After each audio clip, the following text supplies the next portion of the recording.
आज Doubtnut app download करें। Doubtnut पर अपने सभी गणित, रसायन विज्ञान, भौतिक विज्ञान और जीव विज्ञान के डाउट्स का करो सफाया। बस प्रश्न की फोटो खींचो, एक ही प्रश्न को क्रॉप करो और तुरंत वीडियो सोल्यूशन पाओ। अभी डाउनलोड करें।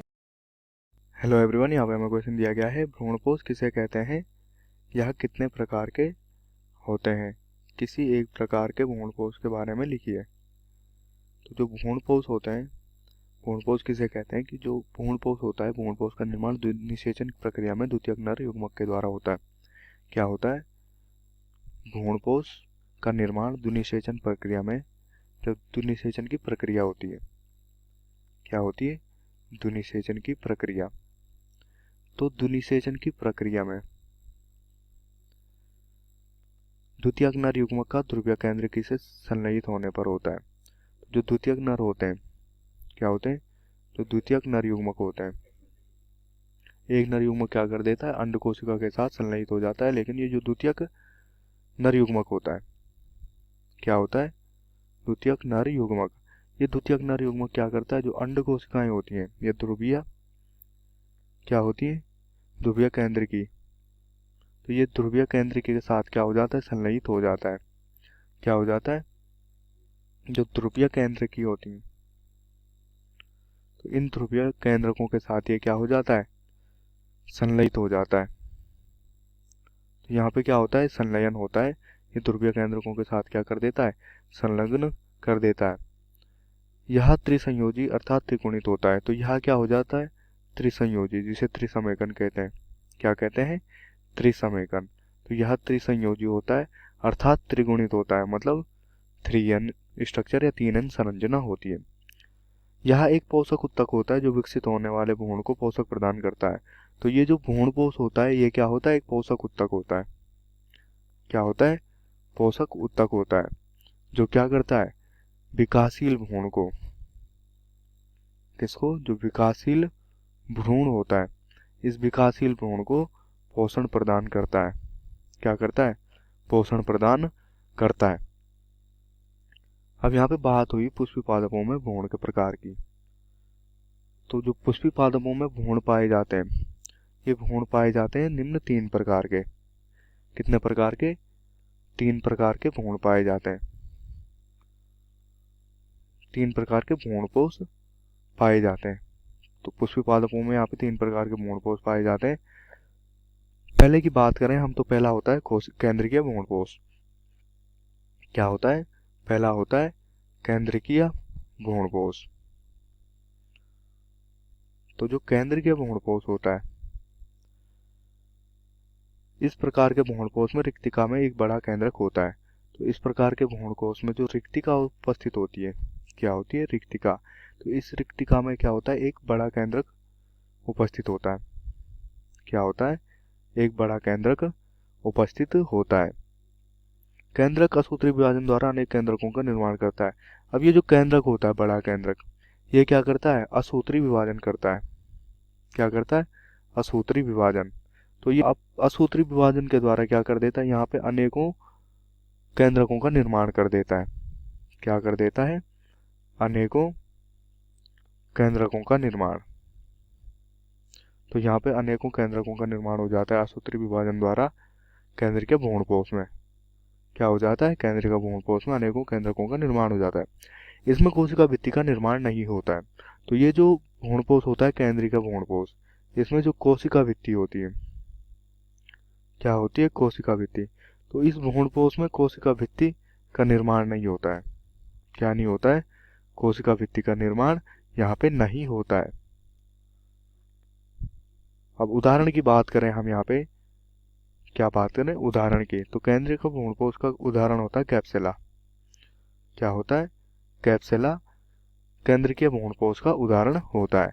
अब हम बात करें दूसरे भ्रूणपोष की, तो दूसरा भ्रूणपोष होता है कोशिकीय भ्रूणपोष। क्या होता है? कोशिकीय भ्रूणपोष। तो जो कोशिकीय भ्रूणपोष होता है, इस प्रकार के भ्रूणपोष में केंद्रक विभाजन के फलस्वरूप कोशिका भित्ति का निर्माण होता है। तो इनमें क्या होता है? जो कोशिका भित्ति होती है, क्या होती है? कोशिका भित्ति। तो जब केंद्र का विभाजन होता है, तो कोशिका भित्ति का निर्माण होता है। क्या होता है? कोशिका भित्ति का निर्माण केंद्रक विभाजन के फलस्वरूप होता है।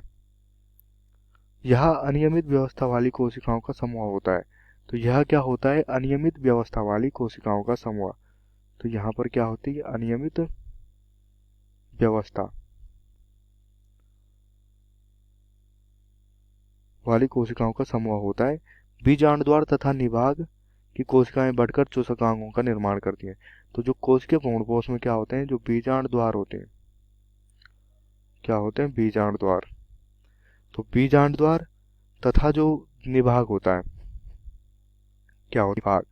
तो बीजांडद्वार तथा निभाग की जो कोशिकाएं होती हैं, ये कोशिकाएं क्या कर देती हैं? चूसकांगों का निर्माण कर देती हैं। मिलकर क्या कर देती हैं?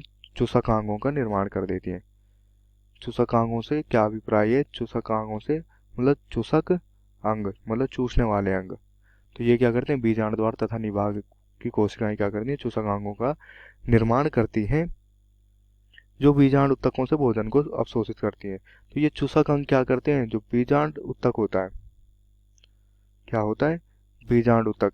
इस बीजांड उत्तक से पोषण, या हम क्या कह सकते हैं? भोजन का अवशोषण करती है। क्या करती है? भोजन को अवशोषित करती है या भोजन का अवशोषण करती है। यहाँ पे भोजन अवशोषित किसके द्वारा होता है? चूसकांगों के द्वारा होता है। किसमें? कोशिकीय भ्रूणपोष में। उदाहरण की बात करें हम तो उदाहरण आता है इसमें गैमोपेटेली। क्या आता है? उदाहरण की बात करें हम तो जो गैमोपेटेली होते हैं, क्या होते हैं? गैमोपेटेली। तो गैमोपेटेली में क्या पाया जाता है? कोशिकीय भ्रूणपोष पाया जाता है। अब हम बात करें तीसरे भ्रूणपोष की। तो तीसरा भ्रूणपोष आता है यहाँ पे माध्यमिक या हेलेवियल भ्रूणपोष। माध्यमिक भ्रूणपोष, जिसको क्या कहते हैं? हेलोवियल भ्रूणपोष भी कहते हैं। क्या कहते हैं? हेलोवियल भ्रूणकोष भी कहते हैं। तो इस प्रकार के भ्रूणपोष में केंद्रक के प्रथम विभाजन से ही कोशिका भित्ति का निर्माण होता है। तो इस प्रकार का जो भ्रूणपोष होता है, माध्यमिक भ्रूणपोष, इसमें के केंद्रक में जो प्रथम विभाजन होता है, क्या होता है? केंद्रक में जब प्रथम विभाजन, तो केंद्रक के प्रथम विभाजन से ही क्या होता है? केंद्रक के प्रथम विभाजन से ही यहाँ पर जो कोशिका भित्ति होती है, कोशिका भित्ति का निर्माण हो जाता है। क्या हो जाता है? कोशिका भित्ति का निर्माण। तो यहाँ पर प्रथम विभाजन के फलस्वरूप कोशिका भित्ति का निर्माण हो जाता है। तत्पश्चात दोनों केंद्रक भ्रूणपोष से विलग हो जाते हैं।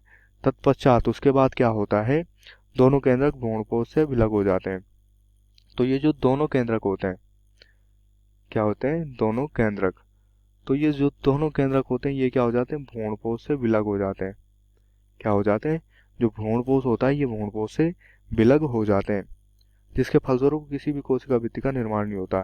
तो जिसके फलस्वरूप ये क्या होता है? जब दोनों केंद्रक भ्रूणपोष से विलग होते हैं, तो अब यहाँ क्या होता है? कोशिका भित्ति का निर्माण नहीं होता है। तो इसके पश्चात यहाँ पर कोशिका भित्ति का निर्माण नहीं होता है। क्या नहीं होता है? कोशिका भित्ति का निर्माण नहीं होता। किसके पश्चात? विलगन के पश्चात।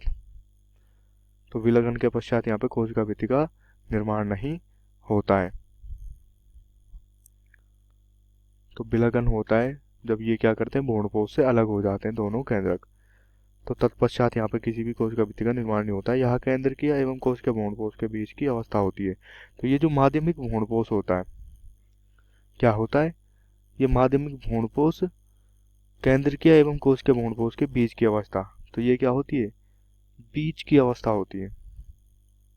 क्या होती है? यहाँ पे बीच की अवस्था होती है। किसकी? केंद्रकीय एवं कोशिका भ्रूणपोष की बीच की अवस्था। अब हम यहाँ पे बात करें इसके उदाहरण की।